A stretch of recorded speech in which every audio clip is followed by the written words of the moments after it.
My parents stood at the altar, tears streaming down their faces as they handed my sister Brittany a check for $870,000, the same money that was supposed to fund my education at Stanford Law. Before we jump back, tell us where you're tuning in from, and if this story touches you, make sure you're subscribed, because tomorrow I've saved something extra special for you. This is a better investment in your future, my mother whispered, kissing Brittany's cheek. 20 minutes later, the entire wedding reception watched in stunned silence as I calmly placed foreclosure documents on their table, my voice steady as crystal when I announced that I owned their house, their business building, and every rental property that had been funding their lavish lifestyle for the past 3 years. The morning of Brittany's wedding dawned crisp and clear in Portland, Oregon, the kind of autumn day that makes the city look like a postcard. The Riverside Country Club was draped in ivory and gold, with cascading arrangements of white roses and eucalyptus that probably cost more than most people's monthly rent. I stood at the edge of the reception venue, watching the final preparations unfold with a strange sense of detachment, knowing that in a few hours, everything my family thought they knew about their financial security would change forever. I had arrived early, not to help with the wedding preparations, but to ensure the documents in my leather portfolio were organized exactly as I needed them. 3 years of careful planning had led to this moment, though even I hadn't anticipated it would culminate at my sister's wedding. Sometimes life has a sense of dramatic timing that even the best strategist couldn't orchestrate. My phone buzzed with a text from Rachel Kim, my college roommate who had become one of Portland's most respected real estate attorneys.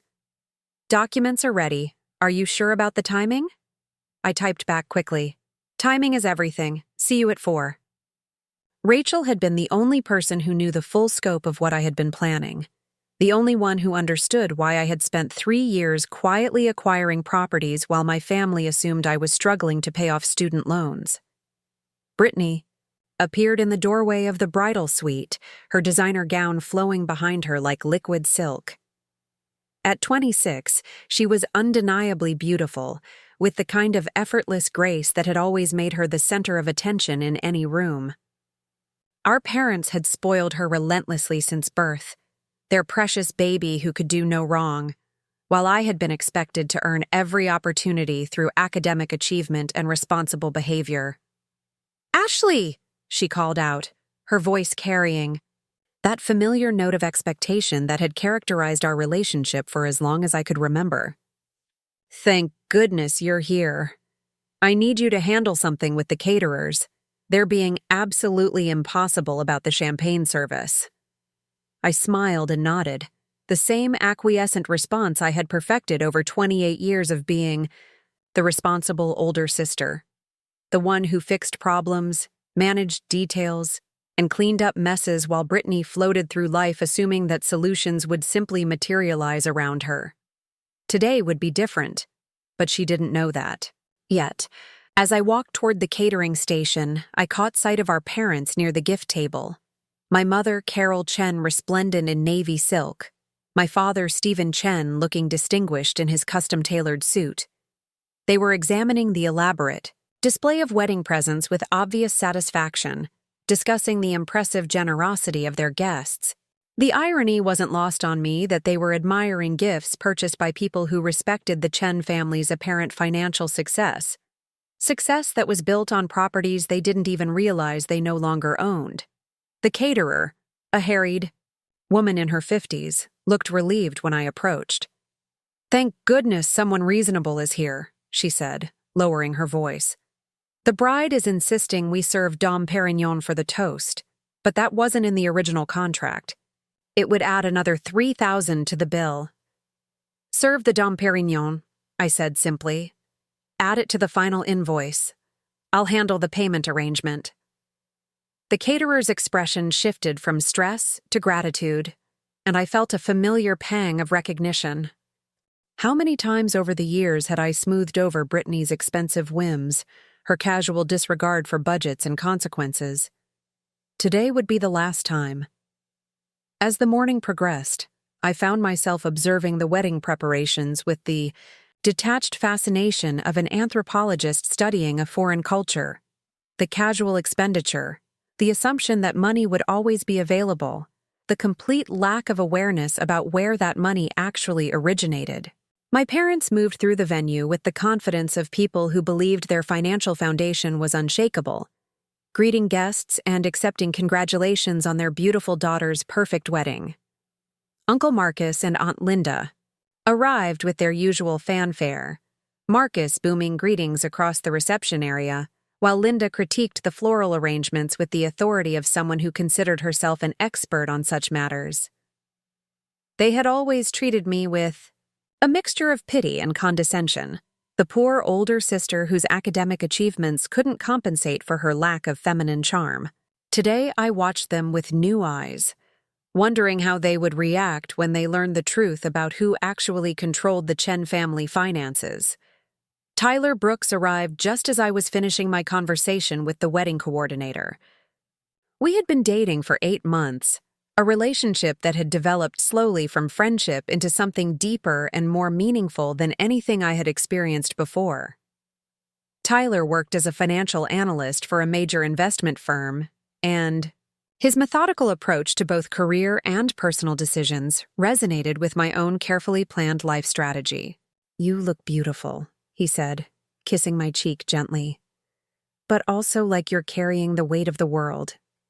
Everything okay?" I smiled, appreciating both his perception and his discretion. Tyler knew I had complex family dynamics, but I hadn't shared the full details of my financial maneuvers or the confrontation I was planning for later that day. Some things needed to unfold naturally, and I wasn't ready to explain the 3-year strategy that had led to this moment. "Just the usual family wedding stress," I replied, which was technically true even if it vastly understated the situation. "Thank you for being here. It means more than you know."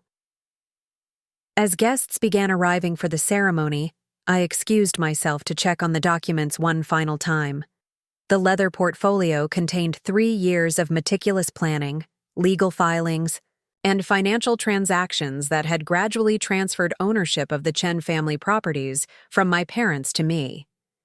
The process had been entirely legal, utilizing a combination of tax liens, foreclosure proceedings, and strategic purchases that had escaped their notice because they had never paid close attention to the administrative details of property management. The irony was profound. My parents had built their real estate development business on the foundation of properties inherited from my grandmother, Helen Chen, a shrewd businesswoman who had accumulated a modest portfolio of Portland rental properties, over 40 years of careful investment. When she passed away 5 years ago, she had left everything to my parents with the stipulation that the properties would eventually be divided equally between Brittany and me. My parents had used the rental income to fund their increasingly lavish lifestyle, treating the properties as a permanent ATM without understanding that their failure to maintain proper legal and financial oversight had created vulnerabilities that someone with legal knowledge could exploit. Someone like me, with a law degree from Oregon State and 3 years of careful planning. The wedding ceremony itself was flawless, conducted in the country club's Rose Garden with Mount Hood providing the majestic backdrop. Brittany looked radiant as she exchanged vows with Derek Hamilton, heir to a manufacturing fortune, and exactly the kind of man our parents had always hoped she would marry. The gathering included Portland's social elite, business leaders, and political figures who moved in the same circles as the Chen family. I stood with the other family members during the ceremony, watching my sister promise to love and honor her new husband, while surrounded by luxury that had been purchased with money that no longer belonged to my parents. The cognitive dissonance was almost amusing. Here was a celebration funded by properties that had been systematically transferred to me over the past 3 years, while everyone assumed the Chen family wealth was as solid as ever. As the ceremony concluded and guests moved toward the reception area, I noticed my parents intercepting well-wishers and accepting compliments on the beautiful event. My mother was particularly animated, describing the details of the planning, process, and the significance of giving Brittany the perfect wedding she deserved. The pride in her voice was genuine, but it was built on a foundation that was about to shift dramatically. The cocktail hour proceeded with the usual social choreography of a high-end wedding. Guests mingled on the terrace overlooking the Willamette River, servers circulated with champagne and elaborate hors d'oeuvres, and a string quartet provided elegant background music. Preparing and narrating this story took us a lot of time, so if you are enjoying it, subscribe to our channel. It means a lot to us. Now back to the story. I moved through the crowd with practiced ease, making appropriate conversation while internally counting down the hours until the moment of truth. Rachel Kim arrived during the cocktail hour, her professional demeanor perfectly suited to the formal atmosphere. As one of Portland's rising stars in real estate law, she was no stranger to high-stakes social events. But today, she carried the additional weight of knowing what was about to unfold. We exchanged brief glances across the terrace, a silent confirmation that everything was proceeding according to plan. "Ashley, darling." My mother appeared at my elbow, her voice bright with champagne-fueled enthusiasm. "Isn't this just perfect? Brittany looks absolutely divine, and Derek is such a wonderful addition to our family. Your father and I are so grateful we could give her this dream wedding." I smiled and nodded, the same supportive response I had been providing all day. "It's beautiful, Mom. Brittany must be thrilled." "Oh, she is. And wait until you see what we have planned for the toast. Your father and I wanted to do something really special for her." My mother's eyes sparkled with anticipation, and I felt a flicker of curiosity about what additional surprise they had prepared. Whatever it was, it would pale in comparison to what I had planned for them. As the dinner service began, I found myself seated at a table with family friends and distant relatives, people who knew me primarily as the older daughter or the one who went to law school. The conversation flowed around topics of career achievements, travel plans, and social connections, the kind of pleasant but superficial discourse that characterized these gatherings. Tyler, seated beside me, made appropriate contributions to the conversation while occasionally checking in with subtle glances and gentle touches. His presence was grounding, a reminder that whatever happened tonight, I wasn't alone in navigating the complex family dynamics that were about to shift dramatically. The dinner courses proceeded with the elaborate presentation typical of high-end catering, each dish more elaborate than the last. I ate mechanically, my attention focused on the head table where my parents sat with Brittany and Derek, their expressions radiating satisfaction and pride. They had no idea that the financial foundation supporting this entire celebration was about to be revealed as far more precarious than they had ever imagined. As the dessert service concluded and the evening began transitioning toward speeches and toasts, I excused myself from the table and retrieved my portfolio from the coat check. The documents inside represented 3 years of strategic planning, legal maneuvering, and financial preparation that had been invisible to my family because they had never expected me to think beyond academic achievement and professional compliance. The acquisition had begun 18 months after my grandmother's death, when I realized that my parents were treating the inherited properties as personal assets rather than estate holdings that would eventually be divided between Brittany and me. Their casual approach to property management, combined with mounting personal expenses and increasing financial leverage, had created opportunities for someone with legal knowledge and strategic patience. Using my knowledge of real estate law and carefully saved resources from my legal career, I had systematically identified and exploited the vulnerabilities in their property holdings.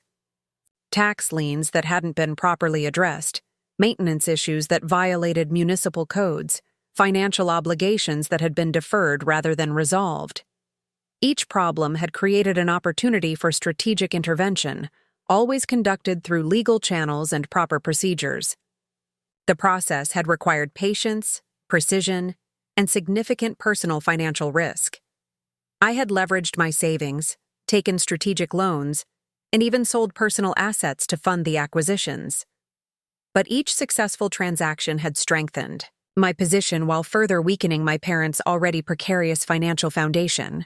The most challenging aspect hadn't been the legal or financial complexity, but the emotional toll of watching my family continue their lifestyle while remaining oblivious to how close they were to losing everything. There had been moments when I considered warning them, explaining what I was seeing in their financial structure, and offering to help them address the problems before they became critical. But each time I had started to reach out, I would remember another instance of their casual dismissal of my contributions, another assumption that I would handle problems while Brittany received credit for successes. The pattern of expectation and neglect that had characterized our family dynamic for my entire life had made it impossible to approach them as an equal partner in solving their financial problems. Instead, I had continued the methodical process of acquisition, always ensuring that my actions were legal and properly documented, but never alerting them to the scope of what was happening. The properties had been transferred gradually, through a combination of foreclosure proceedings, tax sales, and direct purchases that had been structured to avoid immediate detection.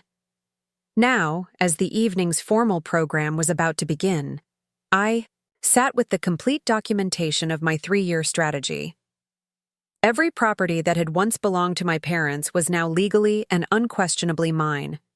The house they lived in, the office building that housed their real estate business, the rental properties that generated the income funding their lifestyle, all of it had been systematically transferred to me through entirely legitimate legal processes. The master of ceremonies approached the microphone, preparing to begin the evening's speeches and presentations. My parents were beaming with anticipation, clearly prepared for their moment to address the gathering and present whatever special gift they had planned for Brittany. They had no idea that their moment of generous parental pride was about to become the catalyst for the most dramatic revelation in Chen family history. I opened my portfolio one final time, confirming that every document was organized exactly as I needed it. The property deeds, transfer certificates, and legal notifications that would reshape my family's understanding of their financial reality. 3 years of planning had led to this moment, and despite the complexity of emotions involved, I felt a strange sense of clarity about what was about to unfold. The time had come to reveal the truth about who really owned the Chen family assets, and why the lifestyle they had taken for granted was built on a foundation that no longer belonged to them. Sometimes the most devastating revelations come wrapped in the context of celebration, and tonight would prove that even the most carefully planned family gathering could become the stage for unexpected drama. The moment that changed everything happened 18 months ago, on a rainy Thursday afternoon in February.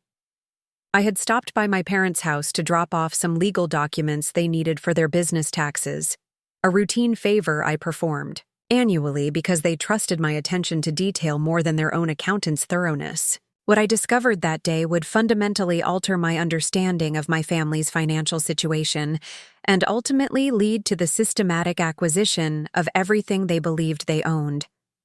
I had let myself in through the kitchen door, calling out to announce my arrival, but the house was empty. My parents were at Derek's parents' country club, finalizing wedding venue details with Brittany, leaving me alone with the scattered paperwork that covered their dining room table like the aftermath of a financial tornado. What I saw spread across that mahogany surface made my stomach drop and my legal training kick into immediate analysis mode. Property tax notices, months overdue, municipal violations for rental properties that hadn't been maintained according to city codes, bank statements showing account balances that didn't align with the lifestyle my parents had been maintaining. Most alarming of all, a foreclosure warning on the family home that they had apparently been ignoring for 6 weeks, treating it like junk mail rather than the legal threat it represented. I stood there for 20 minutes piecing together a financial puzzle that painted a picture of systematic mismanagement and dangerous overextension. The rental properties that generated the income supporting their lifestyle were bleeding money due to deferred maintenance and regulatory violations. The business line of credit had been maxed out to fund personal expenses.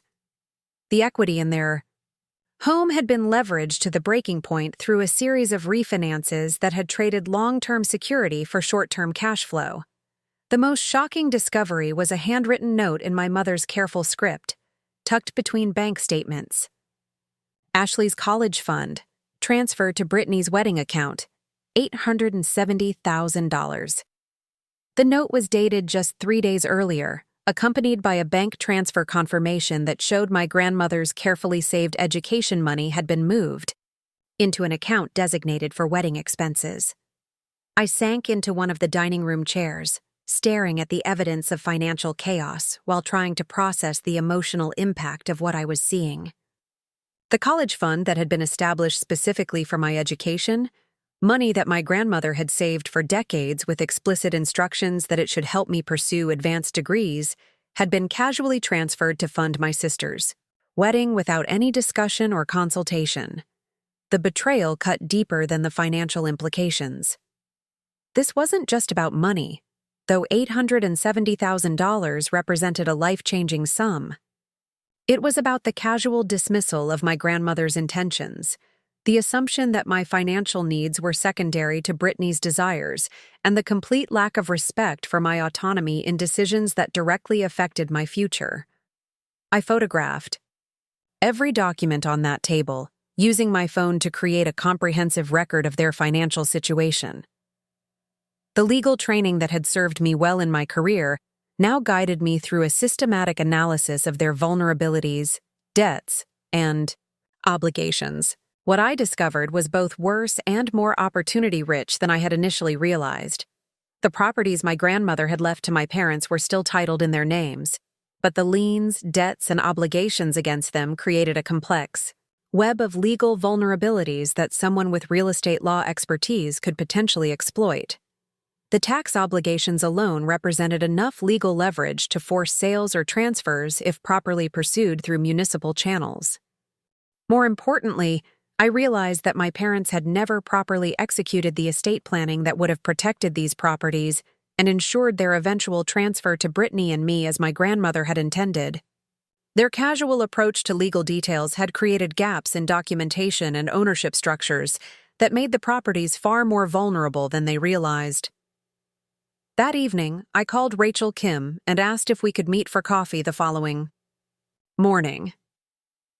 Rachel and I had maintained our friendship since law school, bonding over our shared experiences as first-generation Asian American attorneys navigating predominantly white professional environments. She had specialized in real estate law while I had focused on corporate litigation, but our overlapping knowledge created opportunities for collaboration that had benefited both our careers. "You look like someone who's discovered something disturbing," Rachel observed as I slid into the booth across from her at our usual cafe in the Pearl District. "Family problems or professional problems?" "Both," I replied, pulling out my phone to show her the photographs I had taken of my parents' financial documents. "And potentially an opportunity that would address both simultaneously." Rachel's expression shifted from casual interest to professional focus as she scrolled through the images, her expertise in real estate law immediately recognizing the legal implications of what she was seeing. "Ashley, this is a disaster waiting to happen. Your parents are months away from losing everything." "I know," I said simply. "The question is whether someone with the right legal knowledge and financial resources could step in to prevent that disaster while ensuring that my grandmother's intentions are actually honored." Rachel looked up from my phone, her dark eyes sharp with understanding. "You're talking about acquiring the properties yourself, before the banks or tax authorities, force sales that would scatter everything. I'm talking about protecting family assets and ensuring they end up where my grandmother intended them to go," I replied carefully. "The fact that doing so would also address the casual theft of my college fund is a separate consideration."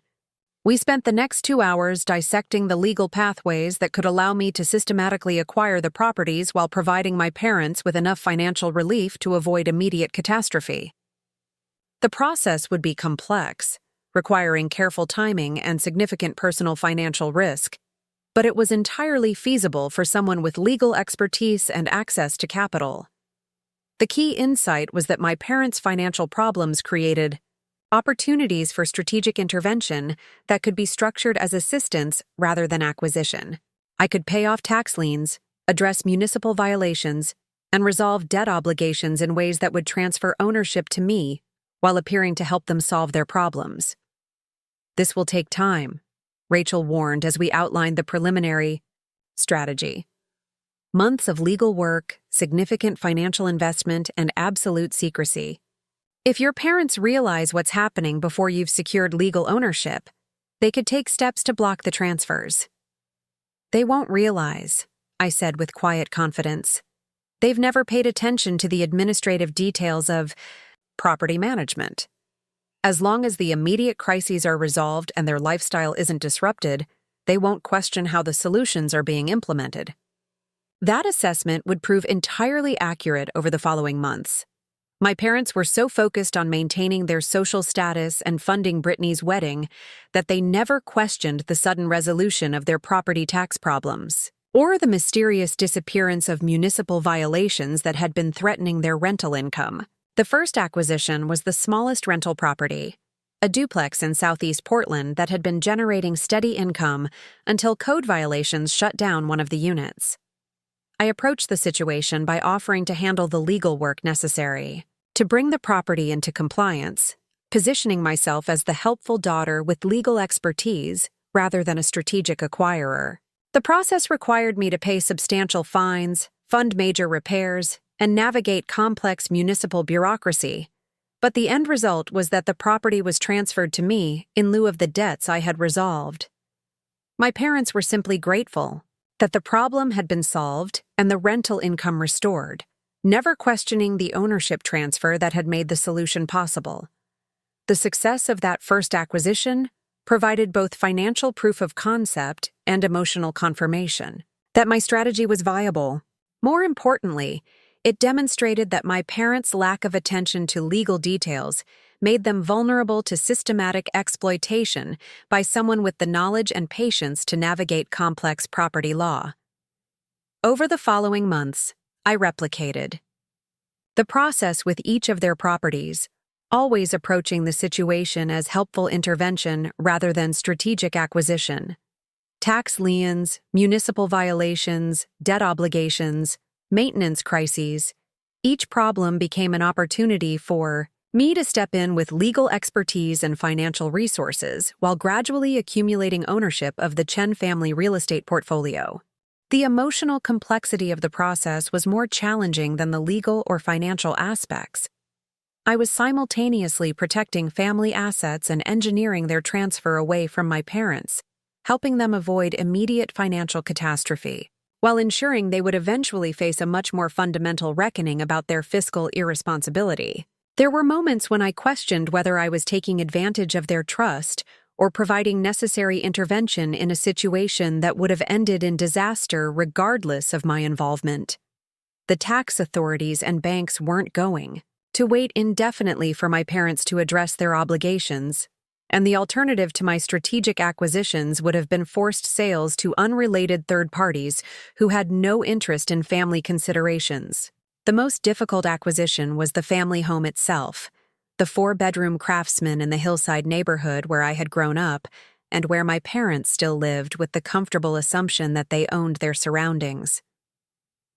The mortgage situation was complex, involving multiple refinances and equity extractions that had loaded the property with debt, far exceeding its market value. The foreclosure process had already begun when I intervened, purchasing the defaulted loan from the bank and restructuring the debt in a way that allowed my parents to continue living in the house while transferring ownership to me. The legal mechanics were sophisticated enough that they never fully understood what had happened, only that the foreclosure crisis had been mysteriously resolved. By the time Brittany's engagement was announced, I owned every property that had once belonged to my parents, though they continued to live and operate as if nothing had changed. The rental income that supported their lifestyle was now coming from properties I owned, though I allowed them to continue managing the day-to-day operations while I maintained legal and financial control. The irony was profound.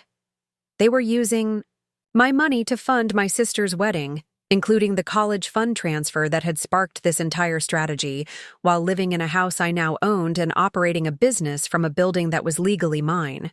The casual dismissal of my financial interests had created the motivation for me to systematically acquire the very assets they had been mismanaging. The emotional toll of maintaining this deception while watching them plan Brittany's elaborate wedding was significant. Every conversation about wedding expenses, every casual reference to family wealth, every assumption about their continued financial security served as a reminder of how completely they misunderstood their actual situation. Tyler had begun to notice the stress I was carrying, though I hadn't shared the details of what I was managing. His financial background made him sensitive to the signs of complex money management, and he occasionally asked if everything was okay with my family's business. I deflected these questions with general responses about helping my parents with legal matters, which was technically accurate even if it vastly understated the scope of my involvement. Rachel had become my primary confidant and collaborator, helping me navigate the legal complexities while providing emotional support for the difficult family dynamics involved. Her professional discretion and personal understanding of complicated family relationships made her invaluable during the months of planning and acquisition.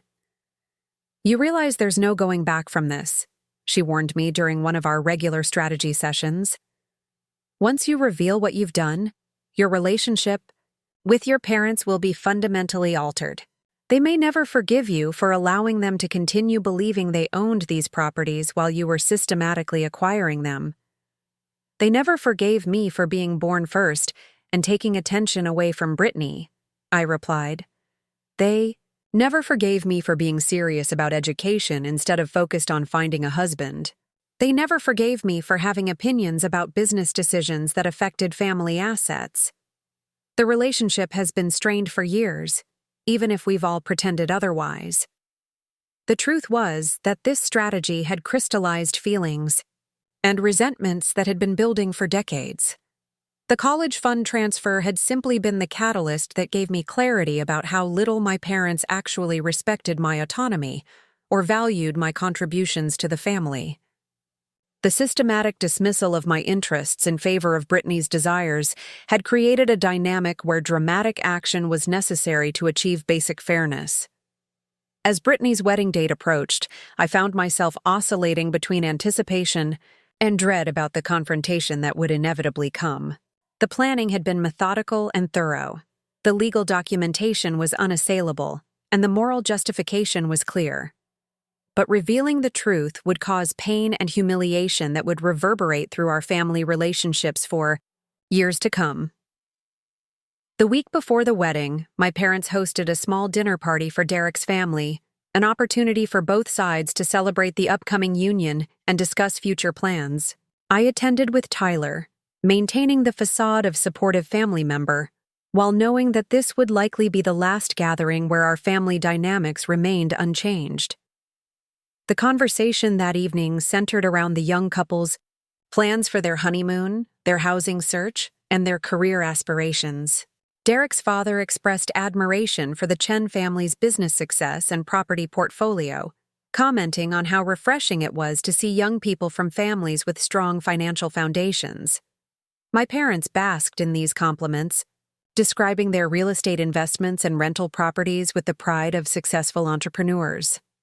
They spoke about the financial security they were providing for both their daughters, emphasizing their commitment to ensuring that Brittany and I would inherit substantial assets that would support our futures. The disconnect between their confident descriptions and the reality of their financial situation was almost surreal. They were describing assets they no longer owned while accepting praise for business acumen that had actually led to systematic mismanagement and near bankruptcy. The only reason they weren't facing immediate financial catastrophe was because I had spent months and significant personal resources protecting them from the consequences of their own decisions. That night, as Tyler and I drove home from the Xiao dinner party, he finally asked the direct question I had been dreading. "Ashley, something significant is happening with your family's finances, isn't it? Your parents talk about their business like everything is perfect, but you've been stressed about money issues for months." I pulled into my apartment complex parking lot and turned off the engine. sitting in the darkness while I decided how much to reveal. Tyler deserved honesty about what he was walking into at the wedding, but the full scope of my strategy was too complex and morally ambiguous to explain in a parking lot conversation. My parents have been making some poor financial decisions, I said carefully. I've been helping them address legal issues with their properties, but the solutions are more complicated than they realize. There's going to be a conversation at some point about their actual financial situation versus what they believe it to be. Tyler studied my face in the dim light from the parking lot lamps, his expression thoughtful. And you're the one who's going to have to deliver that reality check? Something like that, I confirmed. It's not going to be pleasant, but it's necessary. They can't continue making decisions based on assumptions that aren't accurate. Whatever happens, Tyler said, reaching over to take my hand, you don't have to handle it alone. I may not understand all the details, but I understand you, and I trust your judgment. His support meant more than he could know, providing an anchor of stability as I prepared for the confrontation that would reshape my family's understanding of their financial reality. The wedding was 3 days away, and with it, the moment when 3 years of careful planning would finally be revealed. The final phase of my acquisition strategy required the most delicate timing and precise execution. With Brittany's wedding just days away, I needed to complete the last property transfer while ensuring that my parents remained completely unaware of how dramatically their financial landscape had shifted. The business building that housed Chen, real estate development, represented both the crown jewel of their holdings and the most complex legal challenge I had yet encountered.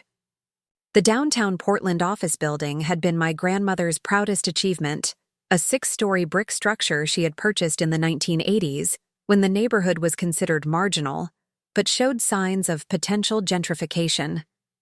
Her instincts had proven brilliant as the area transformed into one of the city's most desirable commercial districts, making the building worth nearly $2 million by current market assessments. My parents had leveraged this property repeatedly over the years, using its equity to fund lifestyle expenses and business expansions that hadn't generated proportional returns.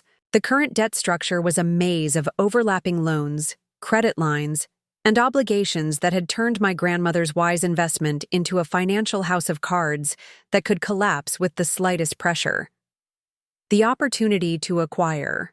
The building had emerged when I discovered that my parents had defaulted on a crucial insurance payment, creating a violation of their primary mortgage covenant that could trigger immediate foreclosure proceedings. Rather than alert them to this potentially catastrophic oversight, I had quietly arranged to cure the default while positioning myself as the logical purchaser when the bank inevitably moved to recover its investment. Rachel had spent weeks structuring the acquisition to ensure it would be legally bulletproof while appearing to be a routine commercial transaction rather than a family member exploiting insider knowledge. The paperwork was complex enough that my parents would need significant legal assistance to understand what had actually happened, assistance they were unlikely to seek as long as their immediate operational needs continued to be met. This is the point of no return, Rachel warned me as we finalized the documents in her law office conference room.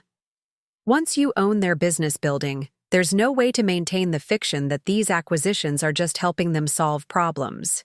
They'll be operating their business from a building owned by their daughter, paying rent to you whether they realize it or not. I signed the transfer documents with steady hands, though my heart was racing with the magnitude of what I was completing. The business that bore my family's name would now operate from a building I owned, generating rental income that flowed directly to me while my parents continued to believe they were successful real estate entrepreneurs building wealth for their retirement. The emotional complexity of that moment was overwhelming. I was simultaneously protecting my family's legacy and ensuring that legacy would be preserved according to my grandmother's original intentions, rather than my parents' reckless management.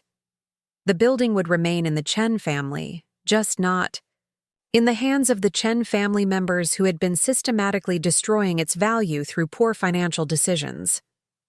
The timing of the final acquisition couldn't have been more perfect. 3 days before Brittany's wedding, the transfer was completed and recorded, giving me legal ownership of every significant asset my parents believed they still controlled.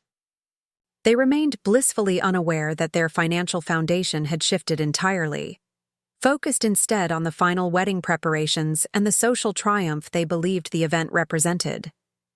Those 3 days passed in a blur of wedding-related activities that took on surreal significance, given what I knew about the true financial situation.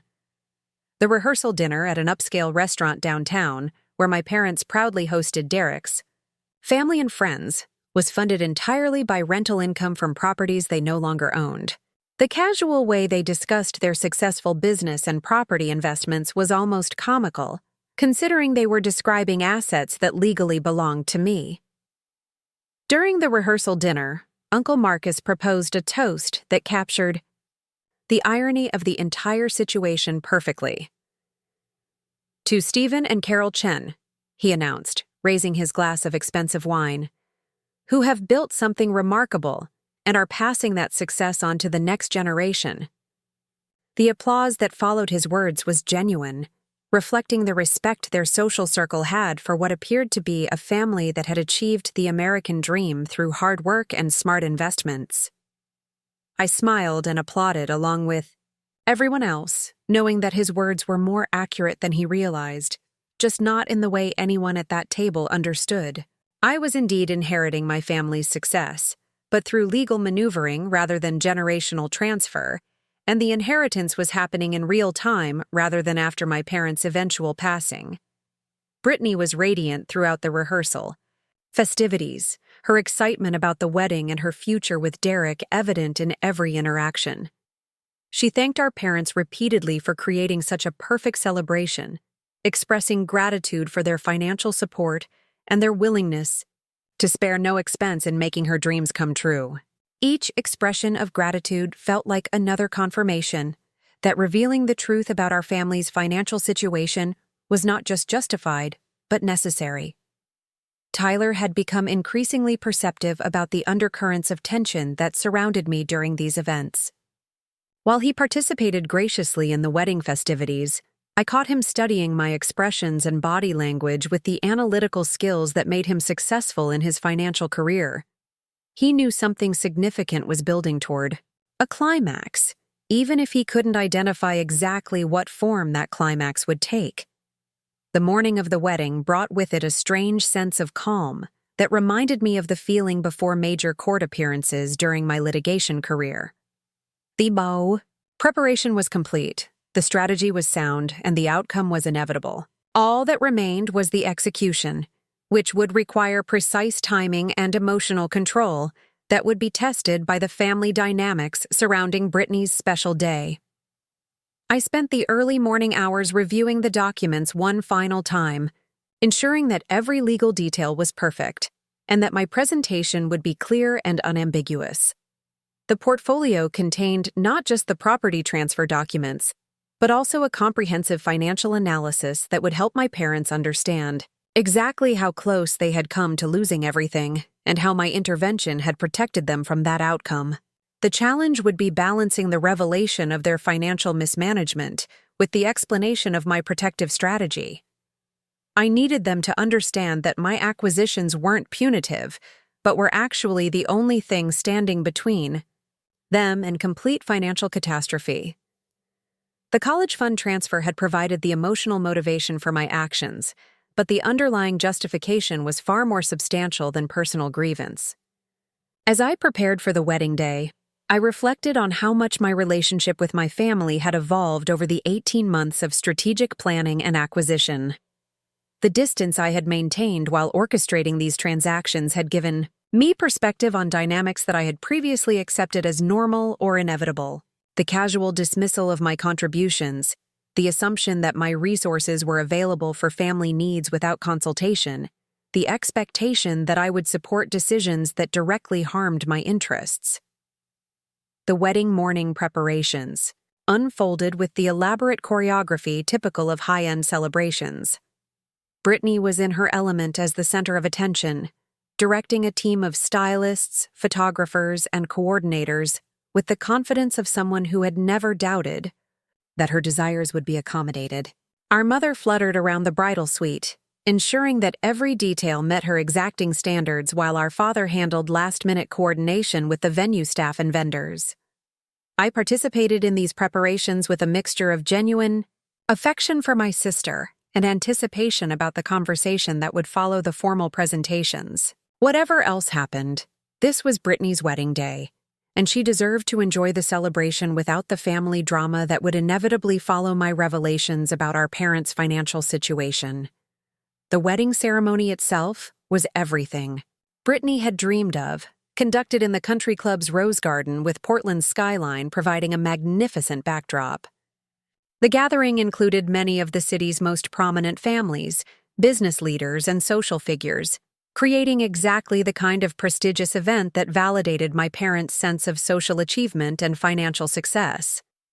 As I watched Brittany exchange vows with Derek, I found myself reflecting on the different paths our lives had taken and the different relationships we had developed with money, family, and personal responsibility. Brittany had always been able to count on our parents' support for her dreams and aspirations, while I had learned early that my goals would need to be achieved through my own efforts and resources. The reception that followed the ceremony was a masterpiece of event planning, with every detail executed flawlessly and every guest treated to an experience that would be remembered for years to come. The expense was staggering, easily exceeding $100,000 for a single evening's entertainment, funded by money that had been systematically transferred from accounts designated for my education to accounts designated for my sister's celebration. During the cocktail hour, I found myself in conversation with several family friends who expressed admiration for my parents' business success and their ability to provide such generous support for Brittany's wedding. Each compliment felt like another reminder of how completely everyone misunderstood the actual financial dynamics that had made this celebration possible. "Your parents have really built something special," commented Mrs. Patterson, a longtime family friend whose own children had attended less elaborate weddings. "It must be wonderful to have that kind of financial security and to be able to create such beautiful memories for your family." I smiled and nodded appropriately, while internally calculating that the financial security she was admiring was entirely dependent on rental income from properties that now belonged to me.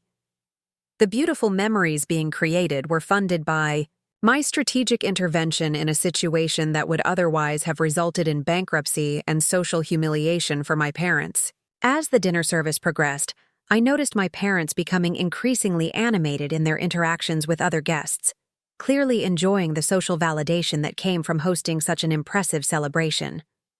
Their confidence was infectious, spreading to other family members and creating an atmosphere of shared pride in the Chen family's achievements and status. The irony was particularly acute when I overheard my father discussing his business philosophy with Derek's father, explaining how careful financial management and conservative investment strategies had allowed him to build lasting wealth that would benefit future generations. The conversation was taking place at a celebration funded by money that legally belonged to me, in a venue paid for with income from properties he no longer owned, while discussing financial strategies that had actually led to near bankruptcy. Tyler, seated beside me during dinner, occasionally leaned over to make quiet observations about the guests or the wedding details. But I could sense his growing awareness that something significant was building toward a climax. His training in financial analysis had given him an intuitive understanding of the subtle signs that indicated complex money dynamics, and he had clearly picked up on undercurrents that weren't visible to other guests. As the dinner courses concluded, and the evening began transitioning toward the formal presentations, I excused myself to retrieve my portfolio from the secure location where I had stored it during the ceremony. The documents inside represented not just 3 years of strategic planning, but a fundamental shift in my family's financial reality that none of them had anticipated or prepared for. The master of ceremonies approached the microphone to begin the evening's speeches and toasts, starting with remarks from Derek's father about his new daughter-in-law and the Chen family's warm welcome of his son. The speeches were gracious and heartfelt, reflecting the genuine affection both families had developed during the engagement period and their optimism about the young couple's future together. When my father took the microphone to address the gathering, his pride and emotion were unmistakable. He spoke about watching Brittany grow into a remarkable young woman, about his gratitude for Derek's addition to their family, and about the joy that came from being able to provide his daughter with the wedding of her dreams. His voice carried the confidence of a successful businessman who had achieved his goals and was sharing that success with those he loved most.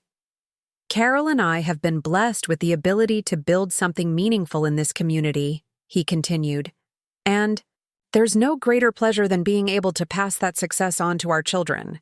Tonight represents not just Brittany and Derek's new beginning, but our family's continued commitment to supporting the next generation in achieving their dreams.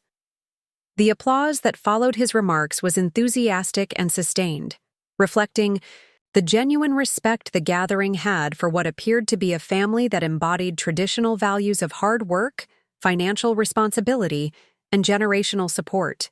If only they knew that the continued commitment he was describing was entirely dependent on my behind-the-scenes financial intervention. My mother then took the microphone to make her own remarks, focusing on her pride in Brittany's character and her excitement about welcoming Derek into their family. Her speech was emotional and heartfelt, touching on memories from Brittany's childhood and expressing gratitude for the opportunity to see her daughter so happy and well-matched with her new husband. But before we continue with the evening celebration, my mother continued, her voice taking on a tone of special significance, Stephen and I wanted to do something extra special for Brittany and Derek as they begin their new life together. This was the moment I had been anticipating and dreading in equal measure. Whatever surprise my parents had planned would likely involve the financial resources they believed they controlled, resources that actually belonged to me, but which they continued to manage as if nothing had changed. The disconnect between their perception and reality was about to become dramatically apparent. My father rejoined my mother at the microphone, carrying an elegant envelope that clearly contained something significant. "Brittany," he called out, "would you and Derek please join us up here?" As my sister and her new husband made their way to the front of the reception area, I felt my heart rate accelerate despite my preparation for this moment. The portfolio in my hands contained the documentation that would forever change how my family understood their financial situation, but watching them prepare to make what they believed was a generous gesture added an additional layer of complexity to the emotions I was managing. Throughout our marriage, my father began, addressing Brittany and Derek while speaking to the gathered crowd. Your mother and I have tried to provide you with opportunities and support that would help you build the life you wanted. Tonight, we want to ensure that you have the financial foundation you need to pursue your dreams without the constraints that might otherwise limit your choices. He opened the envelope and withdrew what appeared to be a bank document, holding it up for the gathering to see. This represents your grandmother's education fund, which she established to help future generations achieve their goals. Carol and I have decided that supporting your new marriage is the best possible investment of these resources.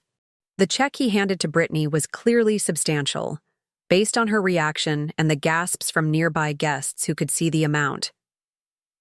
$870,000, transferred from accounts designated for my education to support my sister's new marriage, presented as if it represented my parents' generosity rather than their systematic disregard for my grandmother's intentions and my financial needs.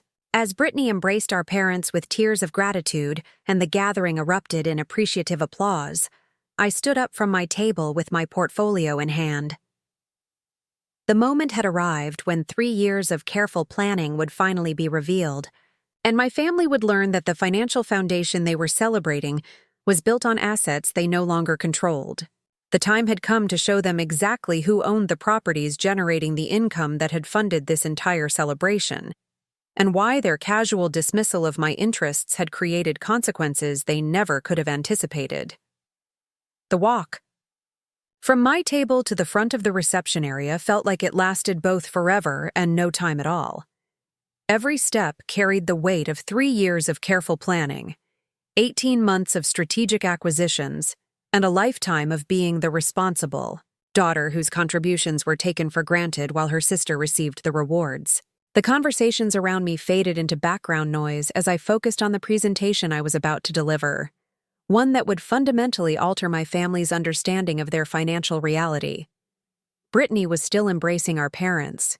When I reached the microphone area, the substantial check in her hands representing money that should have funded my graduate education, but had instead been redirected to celebrate her marriage. The joy on her face was genuine and infectious, spreading to the gathered guests who were witnessing what appeared to be an extraordinary gesture of parental generosity and family support. "Excuse me," I said quietly, approaching the microphone with my leather portfolio in hand.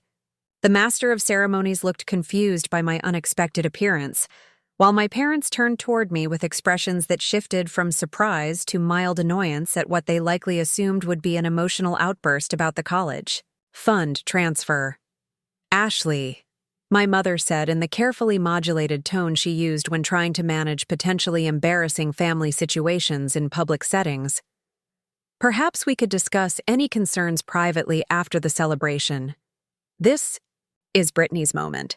I smiled at her, the same composed expression I had perfected during years of legal negotiations and court appearances. "Actually, Mom, this is exactly the right moment. Since you've just made a significant financial presentation to the family, I thought it would be appropriate for me to share some financial information as well." The microphone was still active, carrying my words clearly throughout the reception area. The conversations that had resumed after my parents' presentation began to quiet as guests realized something unexpected was unfolding. Brittany looked between me and our parents with growing confusion, while Derek stepped closer to his new wife with the protective instincts of someone sensing potential conflict. "Ladies and gentlemen," I began, addressing the gathered crowd with the professional composure that had served me well throughout my legal career. "I hope you'll indulge me for just a few minutes while I provide some additional context for the generous gift my parents just presented." My father stepped forward, his expression darkening with the recognition that I was not going to quietly accept their decision about the college fund. "Ashley, this is neither the time nor the place for family financial discussions. We can address your concerns privately tomorrow." "Oh, but I think this is exactly the right time and place," I replied, opening my portfolio and removing the first set of documents. "Especially since so many of the people here tonight have complimented you on your business success and your ability to provide such generous support for your children." The tension in the immediate area was becoming palpable, though most of the guests were still unclear about what was developing. Tyler had moved closer to the front of the crowd, his expression alert and supportive despite his obvious uncertainty about what I was planning to reveal. Rachel Kim was also positioned where she could provide moral support, her legal training making her particularly aware of the significance of whatever documentation I was preparing to present. "You see," I continued, holding up the property deed, "for our family home, there seems to be some confusion about the source of the funds that have been so generously distributed tonight.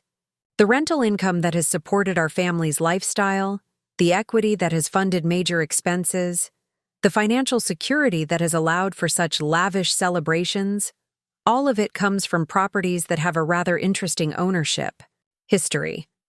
My mother's face had gone pale as she began to recognize the implications of what I was suggesting. My father's expression had shifted from annoyance to something approaching alarm, as his business instincts finally engaged with the possibility that their financial situation might not be exactly what they believed it to be. "This is the deed to the house at 2847 Hillside Drive," I announced, holding the document up for the gathered crowd to see. "The beautiful 4-bedroom Craftsman where I grew up, where my parents still live, and which they have repeatedly leveraged to fund various lifestyle expenses over the past several years." I paused for effect, allowing the tension to build as my parents processed what I was revealing. According to this deed, which was officially recorded 18 months ago, the current legal owner of that property is not Stephen and Carol Chen. The current legal owner is Ashley Chen. The reaction was immediate and dramatic. Gasps rippled through the crowd as the implications of what I was saying began to register. My parents stared at me with expressions of shock and disbelief, while Brittany looked between us with growing confusion about what was happening to her perfect wedding celebration. "That's impossible," my father said, his voice carrying the authoritative tone he used when dealing with business challenges. "You don't have the financial resources to purchase property of that value, and we certainly never agreed to any sale." I smiled and removed another document from my portfolio. "You're absolutely right that you never agreed to a sale. However, you did default on your property taxes, ignore municipal code violations, and fail to maintain adequate insurance coverage as required by your mortgage agreement. When the bank initiated foreclosure proceedings, I stepped in to cure the defaults and assume the debt obligations." The legal terminology was precise and unambiguous, reflecting the careful planning that had gone into every acquisition. In exchange for resolving these issues and preventing the forced sale of the family home, ownership was transferred to me. "You continue to live there at my discretion, though technically you are now tenants rather than owners."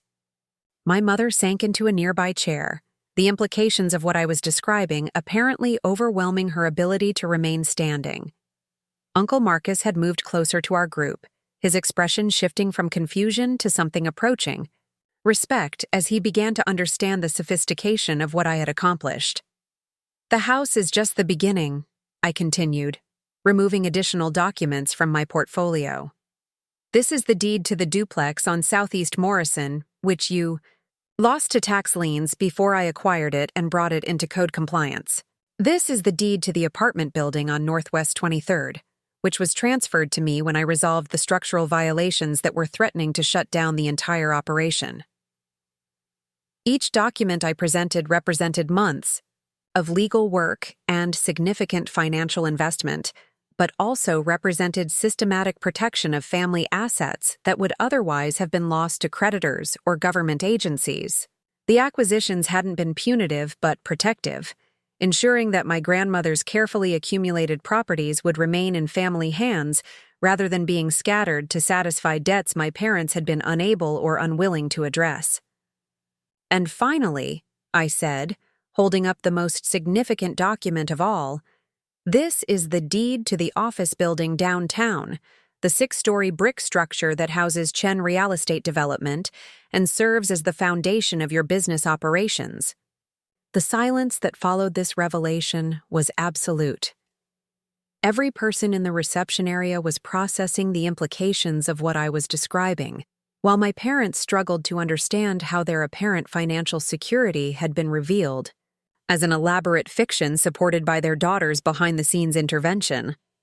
"The rental income from all of these properties," I explained, "has been flowing to me for the past 18 months.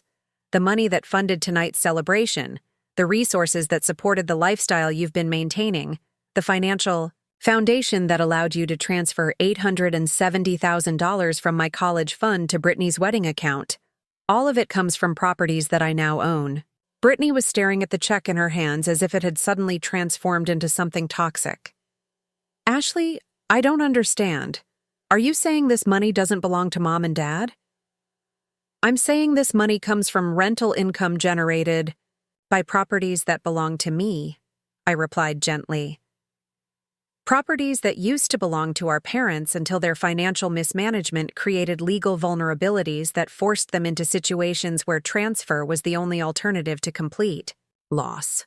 Derek had positioned himself protectively beside Brittany, though his expression suggested he was struggling to process the complex family and financial dynamics that were being revealed. As someone from a family with straightforward wealth management, the intricacies of what I was describing were probably unlike anything he had encountered. "This is extortion," my father declared, his voice rising with the outrage of someone whose authority was being publicly challenged.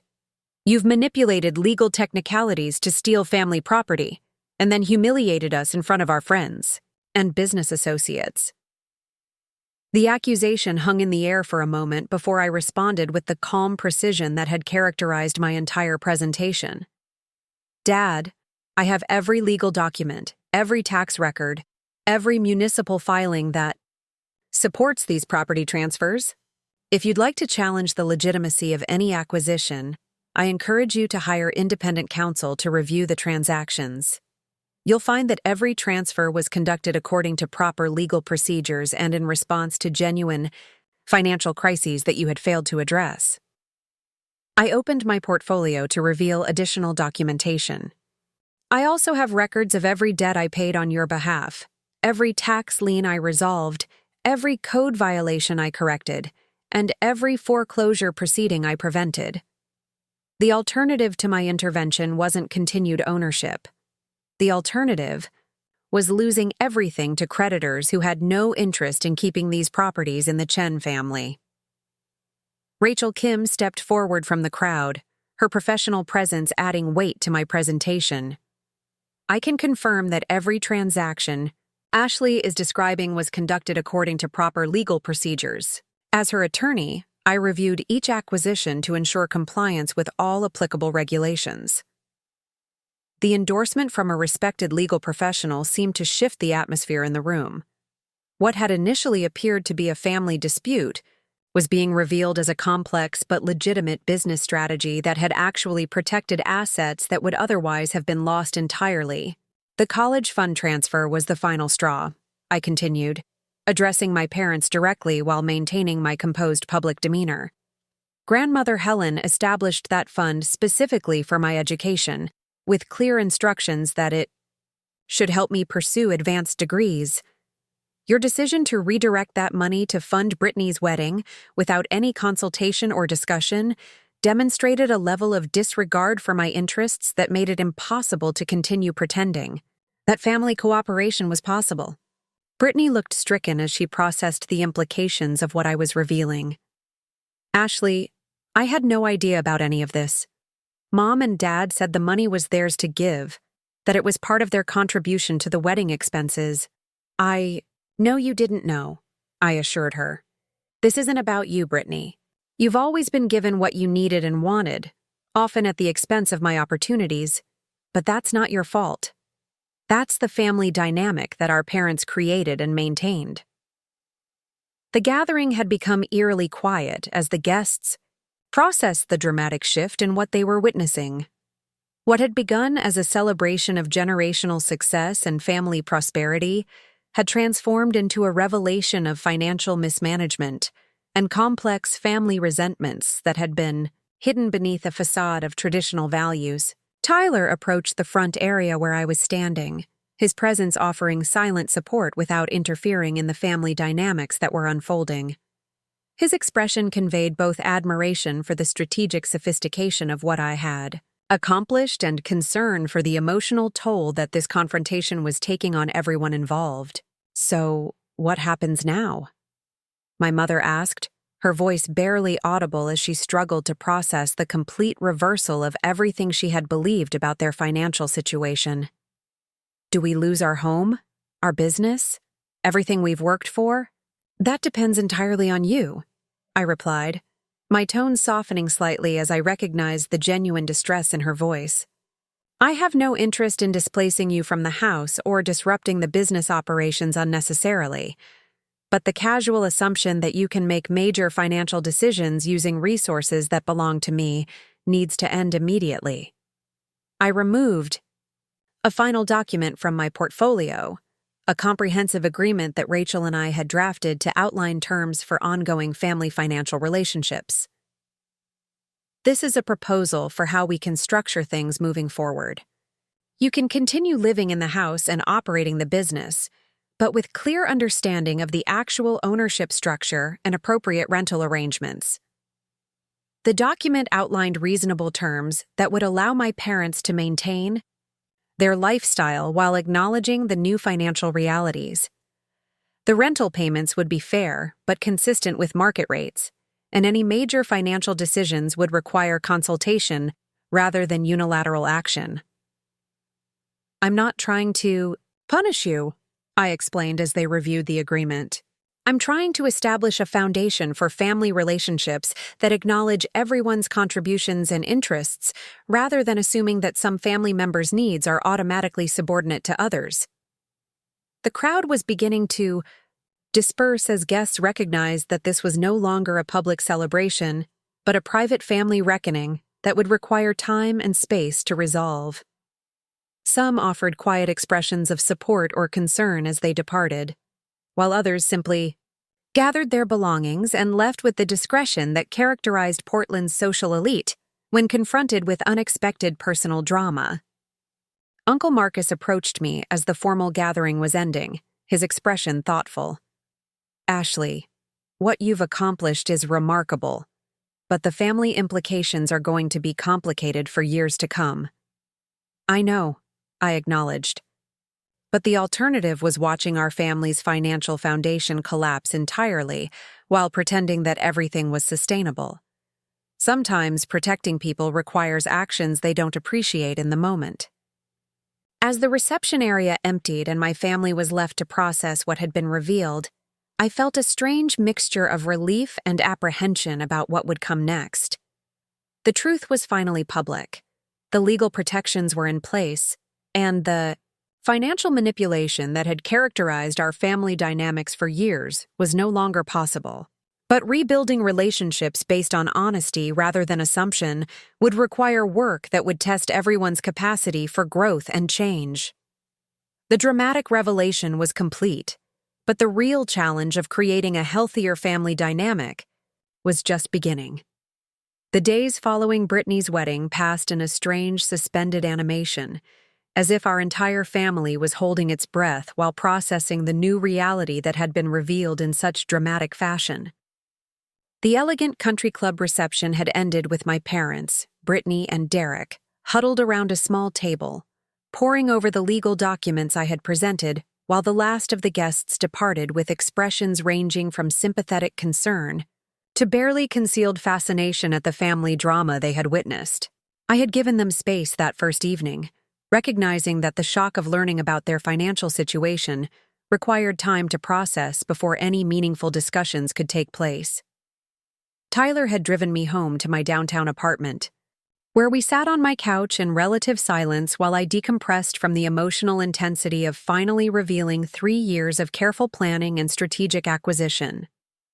"I'm proud of you," Tyler said as we watched the city lights twinkle beyond my windows. "What you did tonight took incredible courage, and the way you handled it was professional and composed despite how personal the situation was." His support meant more than he probably realized, providing an anchor of stability as I navigated the uncertain territory of family relationships that had been fundamentally altered by legal and financial realities rather than emotional evolution. The dramatic revelation was complete, but the work of rebuilding trust and communication was just beginning. My phone had been buzzing intermittently with text messages from various family members and friends who had attended the wedding, but I wasn't ready to engage with the wider social implications of what had happened. The story would spread through Portland's social circles regardless of my participation, and I preferred to focus on the immediate family dynamics rather than managing public perception. The first direct contact came on Tuesday morning when my mother called with a voice that sounded aged by years rather than days. "Ashley, could you come to the house? Your father and I need to understand exactly what our situation is, and we'd like to discuss this privately rather than through attorneys." I agreed to meet with them that afternoon, bringing Rachel along for legal support and documentation review. The house looked exactly the same as it had throughout my childhood, but walking through the front door as the legal owner, rather than the dutiful daughter, created a disorienting shift in perspective that made familiar spaces feel foreign and charged with new significance. My parents were waiting in the living room, surrounded by financial documents, legal papers, and notebooks filled with what appeared to be attempts to reconstruct their understanding of property ownership and debt obligations. They looked smaller, somehow diminished by the revelation that their financial security had been an illusion supported by my behind-the-scenes intervention rather than their own business acumen "We've spent the last 2 days trying to understand how this happened," my father began without preamble, his voice carrying a mixture of bewilderment and reluctant respect. "The legal documentation is thorough and appears to be legitimate, but the scope of what you accomplished is difficult to comprehend." Rachel opened her briefcase and removed copies of every transaction record, creating a comprehensive timeline that illustrated exactly how the property transfers had occurred and why each acquisition had been necessary to prevent greater losses. The presentation was methodical and professional, designed to demonstrate the protective nature of my strategy rather than any punitive intent. "The tax liens alone would have forced the sale of 3 properties," Rachel explained, pointing to specific documentation. The municipal code violations were serious enough to result in condemnation proceedings that would have rendered the rental units uninhabitable. The mortgage defaults on the family home had progressed to the point where foreclosure was inevitable. Within 60 days. My mother studied the timeline with the attention of someone trying to solve a complex puzzle. "But why didn't you tell us about these problems when you first discovered them? We could have worked together to find solutions." The question touched on the emotional complexity that had made this situation so difficult to navigate. "Mom, I tried to discuss financial concerns with you and Dad multiple times over the years. Every time I raised questions about the business expansion, the property leveraging, or the mounting debt obligations, I was told that charity work and family support didn't qualify me to understand complex business decisions." I pulled out a folder containing copies of emails and notes from previous conversations where I had attempted to voice concerns about their financial trajectory. I documented my attempts to engage in family financial discussions because I knew this conversation would eventually happen. The pattern was always the same. You would dismiss my concerns, redirect the conversation to my personal life, or suggest that my role was to be supportive rather than analytical. My father reviewed the documentation with growing recognition of how consistently my contributions had been minimized. "Ashley, I may have been protective of business decisions, but that doesn't justify the secretive way you handled these acquisitions. We're family. We should have been able to work through these problems together." "We are family," I agreed. "But family relationships require mutual respect and genuine consideration of everyone's interests. The college fund transfer was the final demonstration that my financial needs would always be subordinate to Brittany's desires, regardless of the legal or ethical implications." The conversation continued for several hours, with my parents gradually accepting the reality of their financial situation while struggling to understand how they had remained unaware of such significant problems for so long. The rental income they had been receiving was actually payment from me for allowing them to continue managing properties I owned, though the arrangement had been structured to maintain their dignity while ensuring legal compliance. "What happens to Brittany's wedding gift?" my mother asked, her voice small with the recognition that even their gesture of parental generosity had been funded by resources they didn't actually control. "Brittany can keep the money," I said without hesitation, but with the understanding that it represents her share of grandmother's education fund, not an additional gift from your personal resources. The remaining funds designated for my education will be returned to accounts specifically reserved for that purpose." The relief on my mother's face suggested that she had been worried about the prospect of asking Brittany to return money that had already been deposited and partially spent on honeymoon expenses. The solution I proposed preserved my sister's wedding gift while acknowledging the reality of where the funds had originated. Over the following weeks, we developed a new framework for family financial relationships that acknowledged the actual ownership structure while preserving as much normalcy as possible in our day-to-day interactions. My parents would continue living in the family home and managing the rental properties, but as employees rather than owners, with appropriate compensation and clear boundaries around financial decision-making. The business operations required more complex restructuring, since Chen Real Estate Development had been operating from a building they no longer owned while using equipment and resources that were technically mine. We worked with accountants and attorneys to create a lease arrangement that allowed the business to continue functioning while ensuring proper rental payments and legal compliance.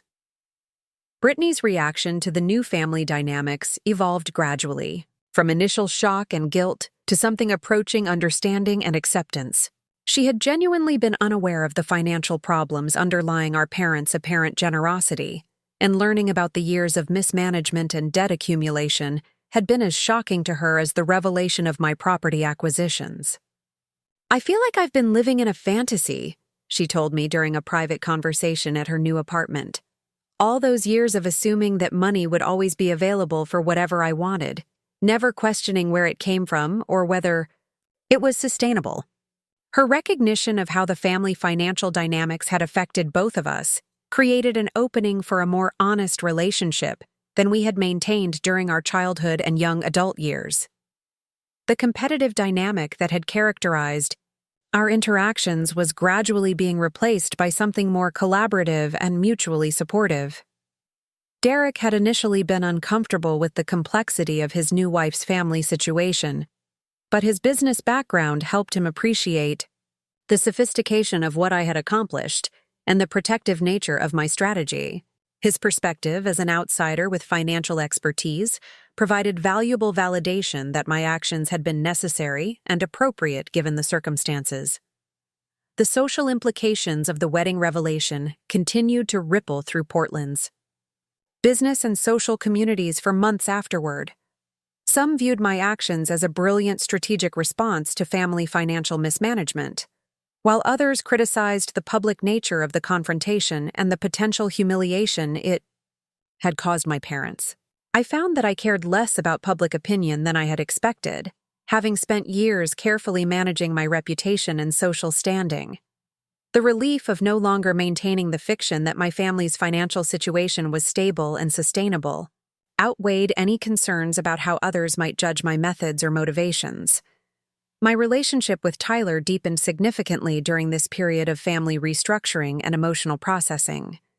His unwavering support during the confrontation and its aftermath demonstrated a level of loyalty and understanding that had been missing from previous relationships. His financial background also made him uniquely qualified to appreciate both the complexity of what I had accomplished and the family dynamics that had made such drastic action necessary. "You saved your family from financial catastrophe while ensuring that your grandmother's intentions were honored," he observed during one of our many conversations about the situation. "The fact that you also protected your own interests in the process doesn't diminish the fundamentally protective nature of what you did." 6 months after the wedding, our new family financial structure had stabilized into a routine that worked for everyone involved. My parents had adjusted to their roles as property managers and business operators rather than owners, while I had developed systems for oversight and decision-making that respected their expertise while maintaining appropriate legal and financial controls. The rental income from the properties was substantial enough to support everyone's needs, while also providing resources for property improvements and business growth that had been impossible under the previous debt-laden structure. For the first time in years, the Chen family financial foundation was genuinely stable and sustainable, rather than dependent on increasingly precarious leverage and deferred obligations. My law career had also benefited from the expertise I had developed in real estate acquisition and family financial restructuring. Several clients had approached me with similar situations involving family property mismanagement, and I had begun developing a specialized practice area that combined legal expertise with the practical experience of navigating complex family dynamics. Brittany and Derek's marriage had survived the dramatic start to their union, and they had actually grown closer as they worked together to understand and adjust to the new family financial realities. Derek's business connections had opened opportunities for expanding Chen real estate development in directions that were both profitable and sustainable, creating genuine growth rather than the speculative expansion that had created problems under my parents' previous management. The college fund that had been restored to its original purpose allowed me to pursue the advanced degree I had always planned, enrolling in a joint JD MBA program that would enhance my ability to help other Families navigate similar challenges. The education that my grandmother had envisioned was finally becoming reality, funded by the resources she had carefully saved and invested, rather than diverted to support lifestyle expenses that had generated no lasting value. As I reflected on the year that had passed since that dramatic wedding revelation, I realized that the confrontation had accomplished far more than just protecting family assets or recovering misappropriated funds. It had fundamentally altered the dynamics of respect and consideration that had been absent from our family relationships for years. My parents now consulted me on major financial decisions rather than assuming that my role was limited to providing support for choices made without my input. Brittany had developed a genuine interest in understanding family finances and property management, recognizing that her future security depended on knowledge rather than just expectation of continued support. Most importantly, I had reclaimed my voice in family discussions and my authority over my own financial interests. The years of accepting dismissal and marginalization in favor of maintaining family harmony had ended, replaced by relationships based on mutual respect and genuine consideration of everyone's contributions and needs. The transformation hadn't been easy or painless for anyone involved. There had been difficult conversations, hurt feelings, and periods of tension as we all adjusted to new roles and expectations.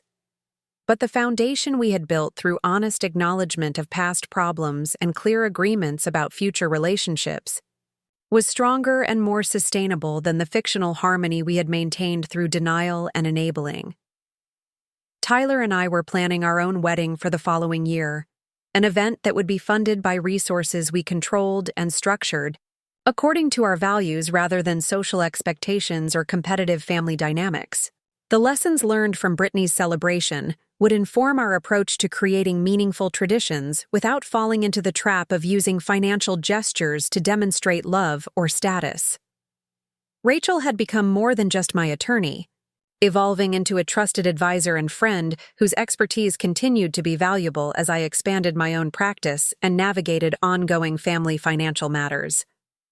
Her professional guidance had been crucial during the acquisition phase, but her personal support had been equally important during the emotional challenges of family confrontation and reconciliation. The Chen family business was thriving under the new structure, generating profits that were being reinvested in sustainable growth rather than used to support unsustainable lifestyle expenses. The properties were being properly maintained and improved, creating long-term value rather than just extracting short-term income. The rental units were attracting quality tenants who appreciated well-managed properties, creating stability and consistent revenue that supported everyone's long-term interests. As I prepared for my graduate program and planned for my wedding, I often thought about my grandmother Helen and how proud she would have been to see her carefully saved resources finally being used for their intended purpose. The education fund she had established was supporting my continued learning, while the properties she had accumulated were providing sustainable income for the family under responsible management. The revelation that had begun with discovering financial mismanagement and personal betrayal had evolved into an opportunity for genuine growth and positive change that benefited everyone involved. Sometimes the most painful confrontations create openings for the most meaningful transformations, and sometimes protecting people requires actions they don't initially appreciate or understand. The woman who had walked into that wedding reception carrying a portfolio of legal documents had been driven by a mixture of hurt, anger, and determination to reclaim what belonged to her. The woman who emerged from the months of family restructuring and relationship rebuilding had accomplished something far more valuable than just recovering assets or achieving personal vindication. I had created a foundation for family relationships based on honesty, respect, and genuine consideration of everyone's contributions rather than assumptions about whose needs should take priority. The financial security I had established would support not just my own goals, but the genuine prosperity of our entire family for generations to come. Up next, you've got 2 more standout stories right on your screen. If this one hit the mark, you won't want to pass these up. Just click and check them out.